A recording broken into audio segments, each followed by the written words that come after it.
आज हम इस कक्षा में अपवर्तकों के बारे में पढ़ेंगे जिनको गुणनखंड भी कहा जाता है और फिर उसके बाद हम मैसे ज्ञात करना सीखेंगे। मैसे की परिभाषा, मैसे क्या होता है, मैसे का पूरा नाम क्या है और मैसे कैसे ज्ञात किया जाता है, ये सब हम आज इस क्लास में सीखने वाले हैं। तो अपवर्तक तो समझते हैं अपवर्तक क्या होता है। कोई संख्या जिन जिन संख्याओं से पूरा पूरा विभाजित हो जाती है वे संख्याएं उस संख्या का अपवर्तक कहलाती हैं। अगर कोई संख्या है हमारे पास, अगर वह संख्या जिन जिन संख्याओं से पूरी पूरी विभाजित होगी वे संख्याएं उस संख्या की अपवर्तक कहलाती हैं। जैसे यहाँ पर हमारे पास एक संख्या है 12, 12 के अपवर्तक हमको लिखने हैं, तो हम ये देखेंगे कि 12 जो संख्या है किस किस संख्या से पूरी पूरी विभाजित होगी। तो जब हम 12 को 1 से भाग करेंगे तो 1 तो सभी संख्याओं को पूरा पूरा विभाजित कर देती है, इसलिए 12 का एक अपवर्तक 1 हो जाएगा। 2 से 12 पूरा पूरा विभाजित हो जाता है, 2 छंग 12, इसलिए 2 इसका अपवर्तक है।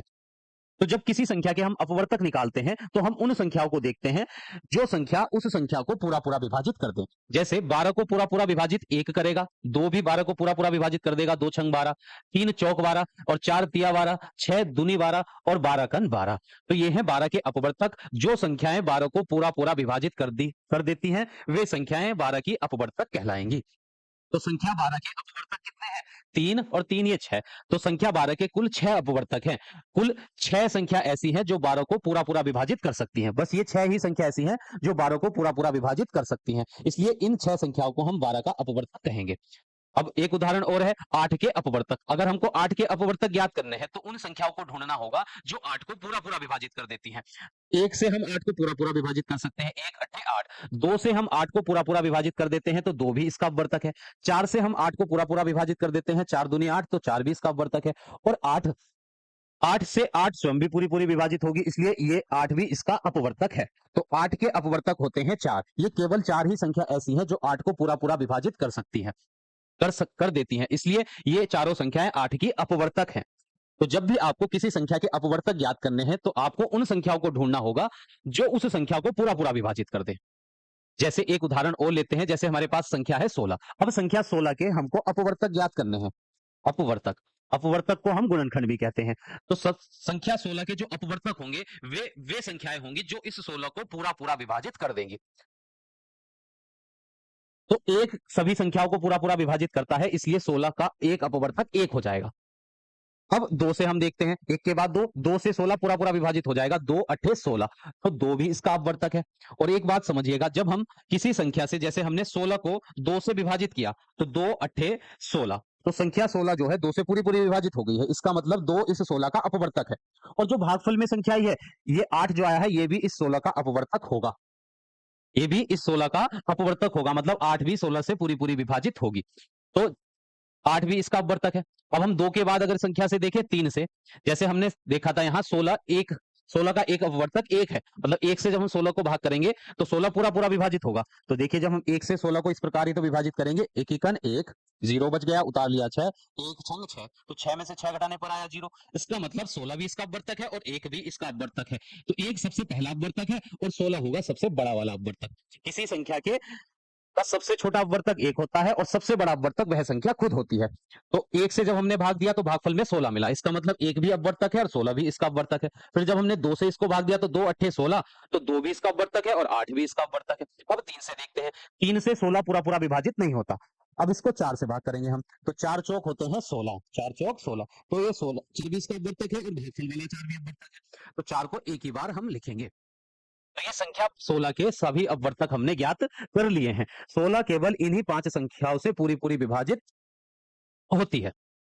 तो ये 16 के 5 अपवर्तक हैं, क्योंकि ये सभी संख्याएं 16 को पूरा पूरा विभाजित कर देती हैं, इसलिए ये पांचों संख्याएं इस 16 की अपवर्तक है। अब आप समझ गए होंगे कि किसी संख्या के अपवर्तक कैसे ज्ञात करते हैं।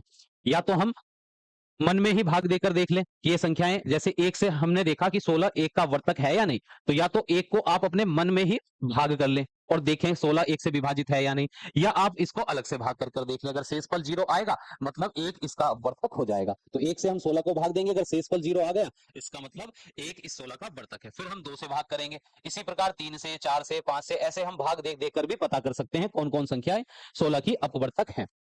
अब हम आगे बढ़ते हैं। तो यहाँ पर एक तालिका है, इस तालिका के पहले स्तंभ में संख्याएं लिखी हुई हैं, दूसरे स्तंभ में हमको उनके अपवर्तक लिखने हैं। तो पहली संख्या है 2। अब हमको 2 के सभी अपवर्तक लिखने हैं। अपवर्तक वह संख्याएँ होंगी जो इस 2 को पूरा-पूरा विभाजित कर देंगी। तो सबसे पहले हम 1 से शुरू करेंगे। देखिए 1 से अगर 2 को भाग करें, तो 1 सभी संख्याओं को पूरा-पूरा विभाजित कर देता है, मतलब शेषफल 0 देता है। 1 से 2 को भाग करने पर हमको शेषफल 0 मिलेगा, इसका मतलब 1 जो है इस 2 का अपवर्तक है। 1 ने जब 2 को भाग दी तो 1 दूनी 2, तो शेषफल में 0 आ गया। इसका मतलब भागफल भाजक जो संख्या है वह भी अपवर्तक है इस 2 की, और जो भागफल में आया है वह भी इसका अपवर्तक है। तो 2 भी इस संख्या का अपवर्तक है, संख्या 2 का। और संख्या 2 जो है एक अभाज्य संख्या है। यह केवल 2 ही संख्याओं से पूरी-पूरी विभाजित होती है, एक 1 से और एक स्वयं से। यह एक अभाज्य संख्या है। तो अभाज्य संख्याओं के केवल 2 ही अपवर्तक, 2 ही गुणनखंड होते हैं। तो संख्या 2 के अपवर्तक हमने निकाल लिए हैं 1 और 2। फिर अगली संख्या है हमारे पास 6। अब हमको 6 के अपवर्तक निकालने हैं। तो पहले हम 6 को 1 से भाग करेंगे, 1 छंग 6। तो इसका मतलब 1 भी इसका अपवर्तक है और 6 भी इसका अपवर्तक है। 1 सबसे छोटा अपवर्तक है और 6 सबसे बड़ा वाला अपवर्तक होगा। तो इसको हम बाद में लिख देते हैं 6 को। फिर हम 2 से भाग करेंगे 6 को, तो 2 तिया 6, 2 तिया 6। तो 2 से भाग करने पर भी शेषफल 0 आया। इसका मतलब ये 2 भी इस 6 का अपवर्तक है और भागफल में जो संख्या 3 है वह भी इसका अपवर्तक है। तो 2 आगे से दूसरे नंबर का अपवर्तक है और 3 पीछे से दूसरे नंबर का अपवर्तक होगा। अब 2 और 3 के बीच में तो कोई संख्या बची नहीं है, ठीक है? तो 2 और 3 के बीच की संख्या यहाँ पर कोई है नहीं है, इसका मतलब 6 के सभी अपवर्तक हमारे निकल चुके हैं। 6 के केवल 4 अपवर्तक होते हैं, 1, 2, 3 और 6। ये 4 संख्याएँ ही 6 को पूरा-पूरा विभाजित करती हैं बस। इनके अलावा कोई भी ऐसी संख्या नहीं है जो 6 को पूरा-पूरा विभाजित कर दे। तो संख्या 6 के ये 4 अपवर्तक हैं। और संख्या है 15। 15 के अपवर्तक लिखना है, तो 15 जिन-जिन संख्याओं से पूरी-पूरी विभाजित होगी वह इसके अपवर्तक होंगे। तो जब हम 1 से भाग करेंगे, तो 1 से भाग करने पर देखिए 1 एकम 1, 0 आ गया उतारा 5, 1 पंजे 5। तो 1 तो सभी संख्याओं को पूरा-पूरा विभाजित कर देता है। तो पहला अपवर्तक इसका 1 है और ये भागफल में जो संख्या मिली है 15, ये भी इसका अपवर्तक है। तो किसी भी संख्या के 2 अपवर्तक सदैव एक एक उस संख्या का अपवर्तक रहेगा और वह संख्या खुद। 2 अपवर्तक तो आपको ऐसे ही याद होने चाहिए किसी भी संख्या के। जैसे 15 के अपवर्तक हमको लिखने हैं, तो इसका एक अपवर्तक तो 1 होगा और एक ये 15 संख्या खुद ही। 2 अपवर्तक तो आप ऐसे ही याद कर सकते हैं प्रत्येक संख्या के। अब 2 से 15 पूरा-पूरा विभाजित नहीं होगा, ये विभाजित होगा 3 से। तो 3 इसका अपवर्तक है, 3 से 5 बार विभाजित होगा, 3 पंजे 15, तो 5 भी इसका अपवर्तक आ जाएगा। अब 3 और 5 के बीच में एक ही संख्या बची है 4। तो 4 15 को पूरा-पूरा विभाजित नहीं करता है, इसलिए 4 इसका अपवर्तक नहीं है। तो ये संख्या 15 के सभी अपवर्तक हमने ज्ञात कर लिए हैं, 1, 3, 5 और 15। अब संख्या है 69। 69 के सभी अपवर्तक हमको लिखने हैं। तो 2 अपवर्तक तो 69 के हमको पहले से ही याद होंगे कि 1 सभी संख्याओं का अपवर्तक होता है। तो 1 सभी संख्याओं का अपवर्तक है, तो पहला अपवर्तक 1 और सबसे बड़ा वाला जो अपवर्तक होगा यह संख्या खुद होगी 69। अब 1 और 69 के बीच की संख्याओं में देखते हैं कौन-कौन इसके अपवर्तक हैं। तो 2 से 69 पूरा-पूरा विभाजित नहीं होगा। 3 से ये पूरा-पूरा विभाजित हो जाएगा। जब 3 से इसको भाग करेंगे ना, तो 3 दूनी 6, शेषफल 0, यहाँ उतारा 9, 3 तिया 9। तो भाग शेषफल हमको मिला 0। तो 3 से 69 को भाग करने पर शेषफल 0 आया है। इसका मतलब है 3 69 का अपवर्तक है और भागफल में जो संख्या 23 है, ये भी इसका अपवर्तक है। तो 3 और 23 ये दोनों अपवर्तक हैं। अब 3 के बाद देखते हैं 69 किस-किस संख्या से पूरा-पूरा विभाजित होगा। 4, 4 से पूरा विभाजित नहीं होगा, ना 5 से विभाजित होगा, 6 से भी ये पूरा-पूरा विभाजित नहीं है, 8 से भी पूरा विभाजित नहीं होगा, 9 से भी पूरा-पूरा विभाजित नहीं होगा, 10, 11, 12, 13, 14, 15। अब 23 तक कोई भी संख्या ऐसी नहीं है, 3 और 23 के बीच में कोई भी संख्या इसका अपवर्तक नहीं है। तो संख्या 69 के केवल हमारे पास 4 अपवर्तक हैं। 4 ही संख्याएँ 69 को पूरा-पूरा विभाजित कर सकती हैं। 1, 3, 23 और 69। अब अगली संख्या है 84। अब 84 के अपवर्तक हमको लिखने हैं। तो सबसे छोटा अपवर्तक 1 रहेगा इसका और सबसे बड़ा वाला अपवर्तक यह संख्या खुद रहेगी 84। अब 2 से इसको देखते हैं 2 से पूरा-पूरा विभाजित होगा या नहीं? तो यह संख्या 2 से पूरी-पूरी विभाजित हो जाएगी। जब इसको 2 से भाग करेंगे तो भागफल में 2 चौक 8 और 2 दूनी 4 42 आ जाएगा और भागफल में जो संख्या 42 मिलेगी वह भी इसका अपवर्तक रहेगी। तो 2 से भाग करने पर भागफल में आया 42 और यह संख्या 2 से पूरी-पूरी विभाजित हो गई थी, इसलिए भागफल में जो संख्या है वह भी इसका अपवर्तक है 42।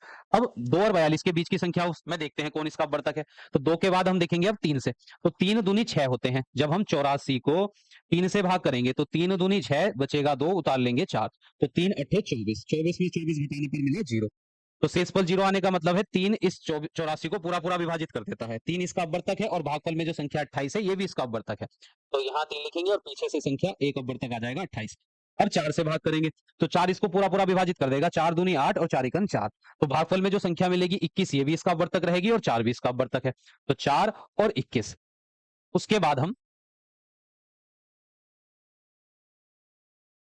यहाँ इनको थोड़ा पीछे करके लिख देते हैं। जब हम तो 84 2 से भाग करने पर हमको मिला था 42 और 3 से जब हमने भाग इसको की थी, तो हमको मिला था 28। 3 से भाग करने पर 3 दूनी 6 और 3 अट्ठे 24। 28 मिला था, जब हमने 4 से भाग की तो हमको मिला था 21।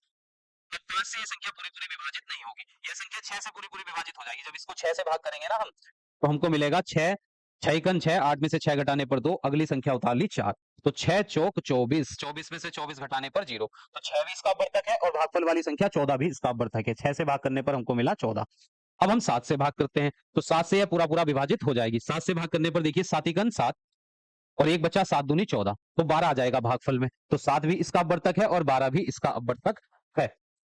7 के बाद 8 से ये संख्या पूरी-पूरी विभाजित नहीं होगी, ना ये संख्या 9 से पूरी-पूरी विभाजित होगी, 10 से भी पूरी विभाजित नहीं होगी, यह संख्या 11 से भी पूरी विभाजित नहीं होगी, ये 12 से विभाजित होगी और 12 को हमने यहाँ पर लिख लिया है। तो 7 और 12 के बीच में यह किसी भी संख्या से पूरी-पूरी विभाजित नहीं होगी। उसके बाद की संख्याएँ हमने पहले ही निकाल ली हैं। तो संख्या 84 के ये कुल कितने अपवर्तक हैं? 1, 2, 3, 4, 5, 6, 7, 8, 9, 10, 11, 12।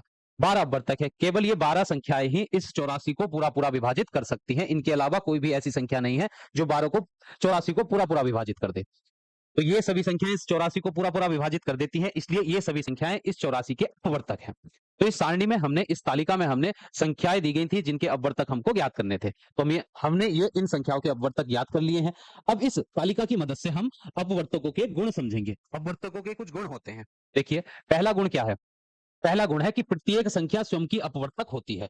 प्रत्येक संख्या स्वयं की अपवर्तक होती है। जैसे इस तालिका में आपने देखा होगा, जब हमने इन संख्याओं के अपवर्तक निकाले, तो 2 के अपवर्तकों में 2 भी आया, 6 के अपवर्तक में 6 भी है, 15 के अपवर्तक में 15 भी है, 69 के अपवर्तक में 69 भी है और 84 के अपवर्तक में 84 भी है। तो यहाँ हमने देखा कि प्रत्येक संख्या का अपवर्तक वह संख्या स्वयं भी होती है, कि प्रत्येक संख्या स्वयं की ही अपवर्तक होती है। ये था इसका पहला गुण। दूसरा गुण है एक प्रत्येक संख्या का अपवर्तक है। इस तालिका में आप देख सकते हैं जितनी भी संख्याओं के अपवर्तक आपने निकाले, तो सभी का पहला अपवर्तक आपको 1 मिला। तो हम कह सकते हैं कि सभी संख्याओं का अपवर्तक 1 होता है। 1 से सभी संख्याएं पूरी-पूरी विभाजित होती हैं, इसलिए 1 सभी संख्याओं का अपवर्तक है। ये था दूसरा गुण। फिर तीसरा गुण समझिए, किसी संख्या के सभी अपवर्तक उस संख्या को पूरा-पूरा विभाजित करते हैं। तो इस तालिका में देखिए, अगर आप सभी संख्याओं को देखें, इन संख्याओं के जो आपने अपवर्तक निकाले हैं, अगर इन अपवर्तकों से आप इन संख्याओं को भाग देंगे, तो ये सभी संख्याएं इन संख्याओं को पूरा-पूरा विभाजित कर देंगी। देखिए 6 के अपवर्तक हैं 1, 2, 3 और 6। 1 से ये 6 पूरा-पूरा विभाजित है, इसलिए तो इसका ये अपवर्तक है। 2 से अगर हम 6 को भाग करेंगे, तो हमको शेष पर 0 मिलेगा, मतलब 2 तो इसको पूरा-पूरा विभाजित कर रहा है। संख्या 3 भी इसको पूरी-पूरी विभाजित कर देगी, संख्या 6 भी इस संख्या को पूरा-पूरा विभाजित कर देगी। तो किसी संख्या के सभी अपवर्तक उस संख्या को पूरा-पूरा विभाजित कर देते हैं, तभी तो वे उसके अपवर्तक कहलाते हैं। अब गुण नंबर 4 देखिए, किसी संख्या के अपवर्तक सीमित होते हैं, कि किसी संख्या के जो अपवर्तकों की संख्या है वह है सीमित, उनको गिना जा सकता है। जैसे हमने 15 के अपवर्तक याद किए, तो 15 के जो अपवर्तक थे वह 4 हैं। केवल ये 4 ही संख्याएं इस 15 को पूरा-पूरा विभाजित कर सकती हैं, इसलिए ये चारों संख्याएं इसकी अपवर्तक हैं। तो हमने संख्या 15 के सभी अपवर्तकों को गिन लिया है। इनकी गिनती की जा सकती है, तो ये सीमित है। तो सभी संख्याओं के अपवर्तकों की जो संख्या होती है वह होती है सीमित, उनको गिना जा सकता है। सबसे छोटा अपवर्तक 1 होता है सभी संख्याओं का और सबसे बड़ा अपवर्तक वह संख्या खुद होती है। अगला गुण देखिए, किसी संख्या का प्रत्येक अपवर्तक उस संख्या से छोटा या उसके बराबर होता है। इस तालिका में आपने देखा होगा कि जब हमने संख्याओं के अपवर्तक निकाले, तो इन सभी संख्याओं के अपवर्तकों में देखिए कि 15 के जो अपवर्तक आए हैं, जैसे संख्या 15 के अपवर्तकों को हम देखें, तो 15 के सभी अपवर्तक या तो 15 से छोटे हैं या 15 के बराबर हैं। सबसे बड़ा जो अपवर्तक है 15 का, वह 15 खुद है। तो हमको याद रखना है कि किसी भी संख्या के जो अपवर्तक होते हैं, वे उस संख्या के बराबर या उससे छोटे होंगे। 15 से बड़ी संख्या कोई इसका अपवर्तक नहीं होगी। जैसे 69 है, तो 69 के अपवर्तकों में ये जितने भी अपवर्तक होंगे वह 69 से छोटे रहेंगे, संख्या में छोटे होंगे। सबसे बड़ा अपवर्तक 69 वह संख्या खुद ही होगा। तो आपको याद रखना है कि किसी संख्या का जो प्रत्येक अपवर्तक है वह उस संख्या से या तो छोटा होगा या उसके बराबर होगा। किसी संख्या का अपवर्तक उस संख्या से बड़ा नहीं हो सकता है। तो ये थे अपवर्तकों के गुण जो आप अच्छी प्रकार समझ गए होंगे इस तालिका की मदद से। अब हम आगे बढ़ते हैं अपने टॉपिक पर। अब हमारा टॉपिक है मैसे। मैसे का पूरा नाम होता है महत्तम समापवर्तक। महत्तम समापवर्तक। मैसे का जो पूरा नाम होता है वह है महत्तम समापवर्तक। अब ये महत्तम समापवर्तक क्या होता है इसको समझते हैं। 2 या 2 से अधिक दी हुई संख्याओं के सभी समान अपवर्तकों में सबसे बड़ा समान अपवर्तक दी हुई संख्याओं का महत्तम समापवर्तक कहलाता है। कि अगर हमारे पास दो या दो से अधिक संख्याएं हैं, उन संख्याओं के अगर हम अपवर्तक ज्ञात कर लें और उन संख्याओं के अपवर्तकों में से उन अपवर्तकों को हम बाहर निकाल लें जो एक जैसे हैं, उन एक जैसे अपवर्तकों में जो सबसे बड़ा वाला जो अपवर्तक होगा वही उन दोनों संख्याओं का या दो से अधिक संख्याओं का अपवर्तक का में से कहलाता है, महत्तम समापवर्तक। जैसे उदाहरण में 12 और 18 का हमको में से निकालना है, तो 12 और 18 का में से निकालने का मतलब है पहले हम 12 के सभी अपवर्तक लिखेंगे, फिर 18 के सभी अपवर्तक लिखेंगे और इन अपवर्तकों में देखेंगे कौन कौन अपवर्तक दोनों के एक जैसे हैं। तो फिर समापवर्तक का मतलब है समान अपवर्तक, तो समान अपवर्तक जो है इन दोनों के वे लिख लेंगे। जैसे एक है दोनों में, दो भी है, तीन भी है और छह भी है। तो इन समान अपवर्तकों में जो सबसे बड़ा वाला होगा वही होता है उन दोनों संख्याओं का में से, मतलब महत्तम समापवर्तक। कि संख्याओं के समान अपवर्तकों में जो सबसे बड़ा वाला अपवर्तक होता है उसी को हम महत्तम समापवर्तक कहते हैं में से। तो 6 इन दोनों संख्याओं का अपवर्तक है। एक उदाहरण की मदद से और समझते हैं। जैसे संख्या 8 तथा 4 का में से हमको ज्ञात करना है। संख्या 8 का और 4 का हमको में से ज्ञात करना है।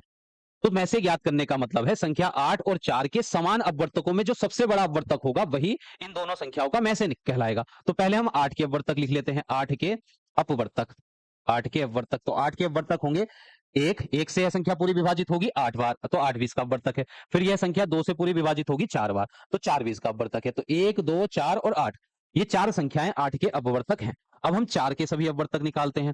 तो 4 के अपवर्तक निकालने का मतलब है उन सभी संख्याओं को हमें ज्ञात करना है जो 4 से पूरी विभाजित हो जाएं।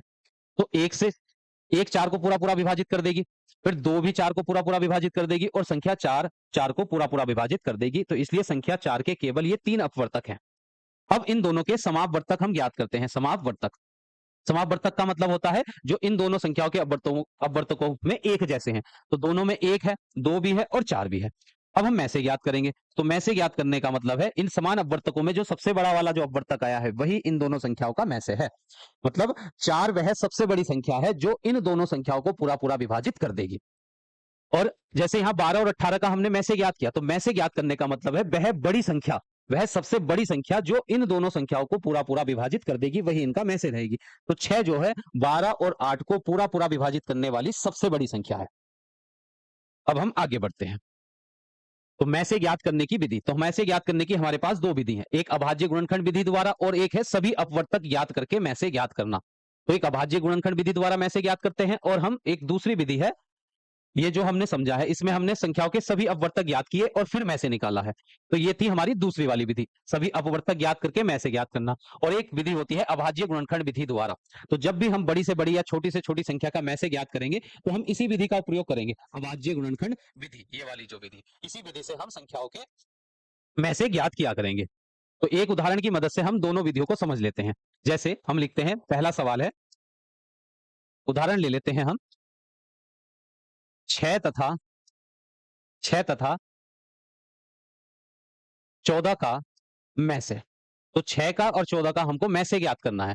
में से का मतलब है वह बड़ी से बड़ी संख्या जो 6 और 14 को पूरा विभाजित कर दे, वह बड़ी से बड़ी संख्या हमको ज्ञात करनी है। तो पहले हम इस सवाल को पहली वाली विधि से करते हैं, अभाज्य गुणनखंड विधि से। तो पहले हम इन दोनों संख्याओं के जिनका में से हमको ज्ञात करना है दोनों के अलग अलग अभाज्य गुणनखंड करेंगे। तो 2 से 6 विभाजित होगा 3 बार और 3 से 3 विभाजित होगा 1 बार। 14 जो है वह 2 से विभाजित होगा, 2 सत्ते 14 और 7 किससे विभाजित होगा, 7 से, 7 एकन 7। तो संख्या 6 के जो अभाज्य गुणनखंड आए हैं वह हैं 2 गुणा 3 और संख्या 14 के जो अभाज्य गुणनखंड है वह है 2 गुणा 7। अब इन दोनों संख्याओं के अभाज्य गुणनखंड में से जब हम में से निकालेंगे तो जो एक जैसी अभाज्य संख्या है उनके जोड़े बना लेंगे। तो केवल दोनों में एक जैसी अभाज्य संख्या 2 का ही जोड़ा बना है दोनों के अभाज्य गुणनखंड में।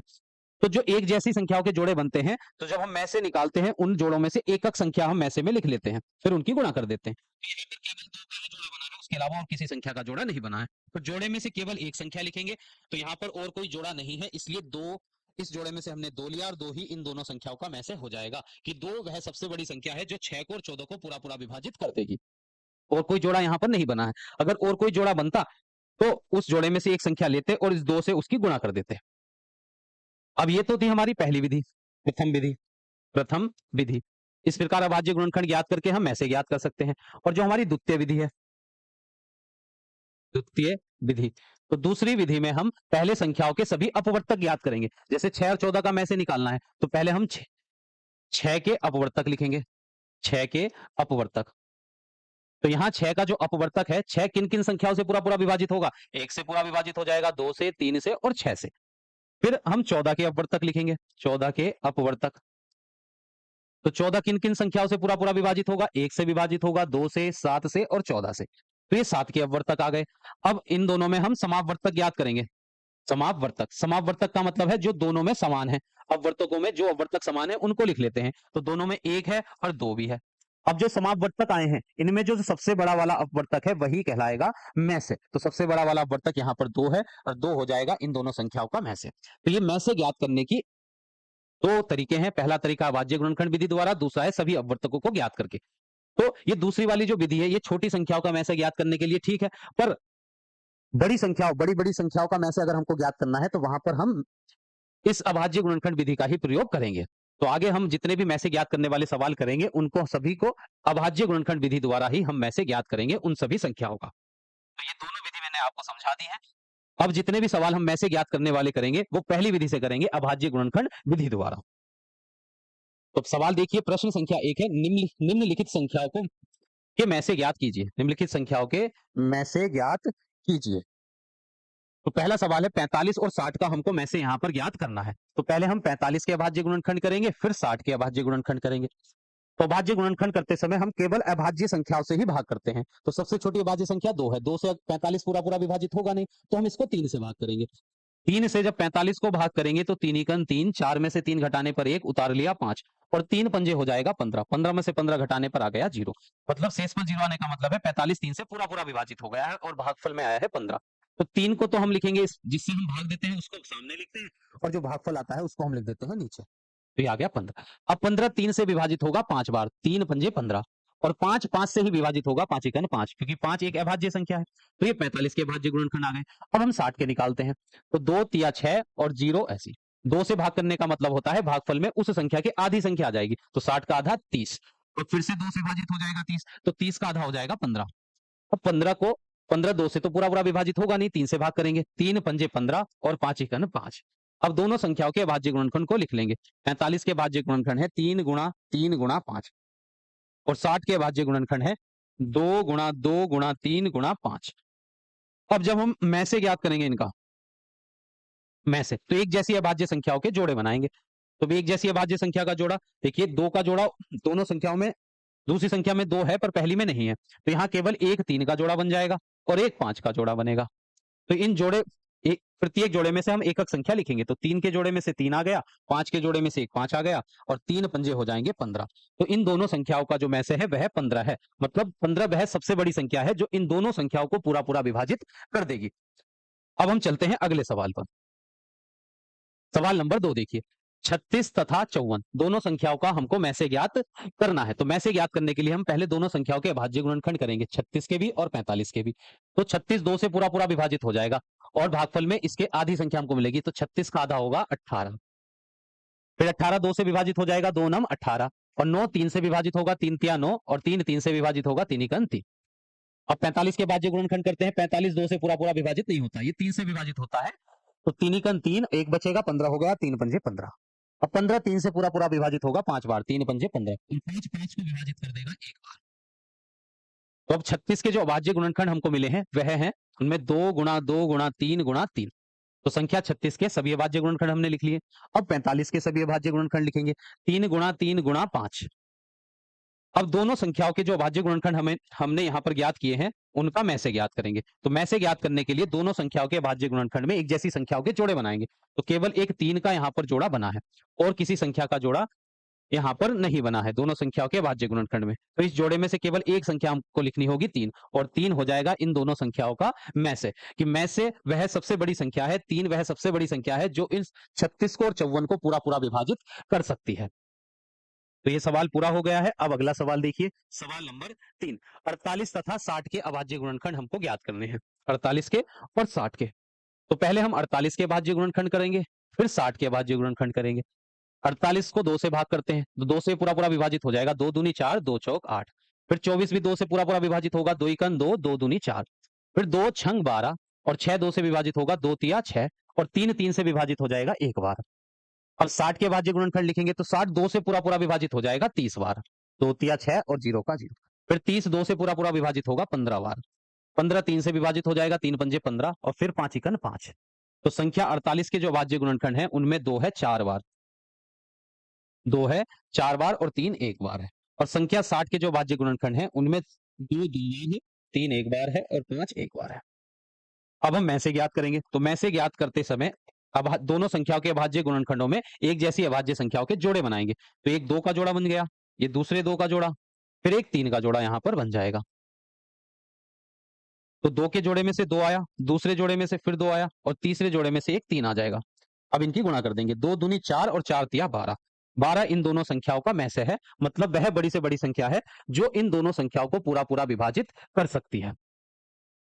अब अगला सवाल देखिए, सवाल नंबर 4, 24, 40 और 56 दोनों तीन संख्याओं का आपको हमें में से ज्ञात करना है। इस बार तीन संख्याओं का हमको में से ज्ञात करना है। तो पहले हम तीनों संख्याओं के अभाज्य गुणनखंड ज्ञात करेंगे, 24 के भी, 40 के और 56 के, तीनों संख्याओं के। तो 24 2 से विभाजित होगा 12 बार, 2 इकन 2, 2 दूनी 4, फिर 2 छंग 12, फिर 6 विभाजित होगा 2 से 3 बार, 2 तिया 6 और 3 3 से विभाजित होगा एक बार। 40 के भाज्य गुणनखंड करेंगे तो 2 से जब 40 को भाग करेंगे तो हमको मिलेगा 20, इसका आधा। 20 को 2 से भाग करेंगे तो हमको मिल जाएगा 10 और 10 को 2 से भाग करेंगे तो हमको मिलेगा 5। 5 अभाज्य संख्या है, ये 5 से ही विभाजित होगी एक बार। अब 56 के भाज्य गुणनखंड लिखते हैं। तो 2 से 56 को जब हम भाग करेंगे तो 2 दूनी 4, 5 में से 4 घटाने पर 1 मिला, 1 के पीछे 6 उतारेंगे, 16 हो जाएगा, 2 अट्ठे 16। 56 का आधा आ गया 28। अब 28 को 2 से भाग करेंगे तो 28 का आधा आ जाएगा 24। 24 को 2 से भाग करेंगे तो अच्छा, 28 को 2 से भाग करने पर 14 आया, 14 को 2 से भाग करेंगे तो आ जाएगा 7, 2 सत्ते 14 और 7 7 से विभाजित होगा एक बार। तो तीनों संख्याओं के अभाज्य गुणनखंड कर लिए हैं।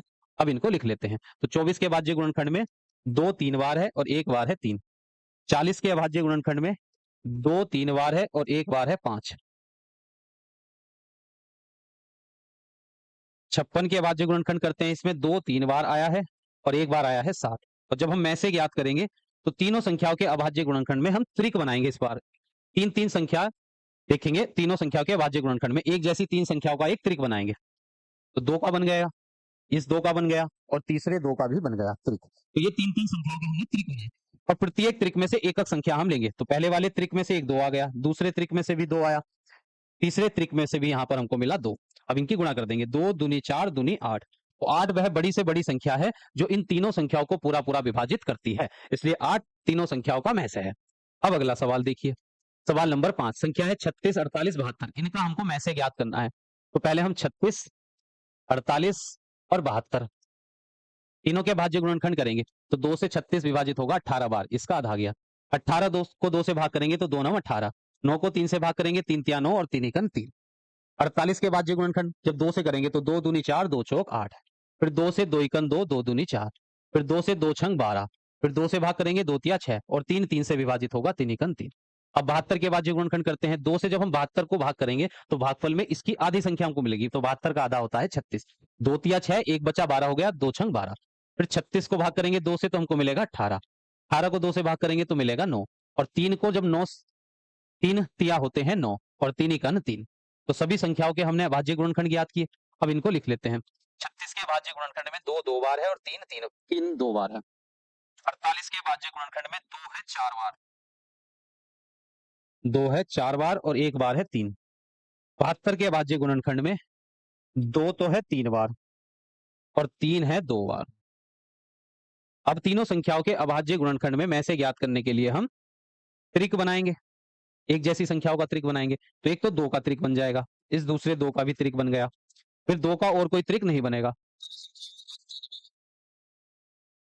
तो पहले त्रिक में से एक 2 आ गया, दूसरे त्रिक में से दूसरे 2, तीसरे त्रिक में से हमको मिलेगा 3। अब इन सबकी कर देंगे गुणा, 2 दूनी 4, 4 तिया 12। तो इन दोनों तीनों संख्याओं का में से हमको मिल गया है 12। 12 वह सबसे बड़ी संख्या है जो इन तीनों संख्याओं को पूरा पूरा विभाजित करती है। अब सवाल नंबर 6 देखिए, 42 63 और 105 इनके अभाज्य, इनका में से हमको ज्ञात करना है। तो पहले हम 42 के अभाज्य गुणनखंड करेंगे। 2 दूनी 4, 2 एकन 2, 3 से भाग करने पर 3 सत्ते 21 और 7 विभाजित होगा 7 से। अब 63 के भाज्य गुणनखंड करेंगे तो ये 3 से विभाजित होगा, 3 दूनी 6, 3 एकन 3, फिर 3 से विभाग करेंगे, 3 सत्ते 21 और 7 एकम 7। अब 105 के अभाज्य गुणनखंड करेंगे तो ये 2 से तो विभाजित होगा नहीं, 3 से हो जाएगा। 3 तिया 9, 10 में से 9 घटाने पर 1 और 5 उतारने के बाद 15, 3 पंजे 15 और 35 5 से विभाजित होगा 7 बार और 7 7 से विभाजित होता है 1 बार। अब लिख लेते हैं अभाज्य गुणनखंड को। तो 42 के अभाज्य गुणनखंड में 2 गुणा 3 गुणा 7, 63 के अभाज्य गुणनखंड में 3 गुणा 3 गुणा 7 और 105 के अभाज्य गुणनखंड में 3 गुणा 5 गुणा है 7। अब यहां पर हम बनाएंगे त्रिक एक जैसी संख्याओं का। तो तीनों में यहां पर 3 है तो एक 3 का त्रिक बन गया और एक बन जाएगा 7 का त्रिक। तो 3 के त्रिक में से एक 3 आया और 7 के त्रिक में से एक 7 आया। तो 7 तिया हो जाएंगे 21।